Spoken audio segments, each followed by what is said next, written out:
et les spéculations sur le marché de change. Maître Derrick Tshibangou, président de l'Organisation des consommateurs du Congo, salue les mesures prises par le gouvernement et met en garde les opérateurs économiques sur la hausse de prix de produits des premières nécessités et invite par ailleurs les inspecteurs économiques sur terrain pour pallier à ces situations qui dérangent les consommateurs. Les détails dans cet élément. Certes, nous venons de passer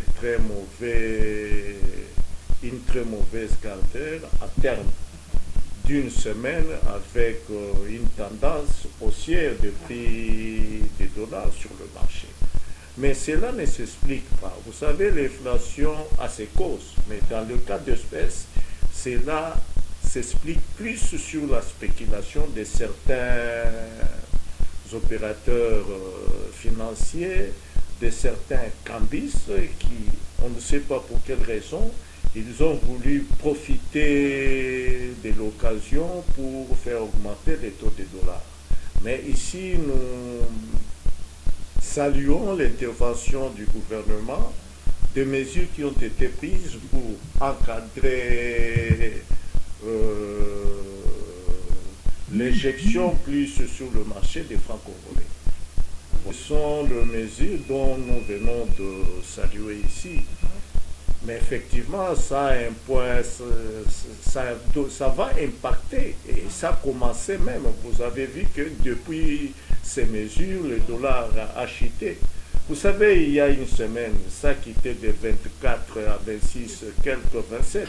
Mais aujourd'hui, c'est à quel taux? Et ensuite, il y a des prix de produits qui ont suivi. Mais aujourd'hui, est-ce que ces prix-là ont suivi aussi la baisse? C'est ça le problème.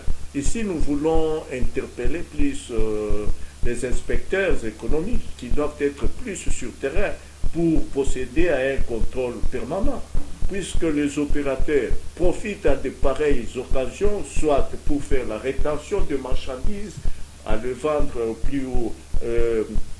au plus cher demain, soit à l'augmentation abusive de prix sur le marché. C'est ce que nous dénonçons ici. Il y a eu trop de spéculation et je vous rassure que les mesures qui ont été prises jusque-là ont des effets positifs sur le marché. Processus électoral en République démocratique du Congo, plus de 300 millions de dollars américains, c'est le montant que la Commission électorale nationale indépendante, CENI en sigle, a déjà perçu, et cela constitue la moitié de son budget de l'année 2023 pour l'organisation des élections générales au mois de décembre de l'année en cours. C'est ce qu'indique le ministre des Finances Nicolas Kazadi lors d'un briefing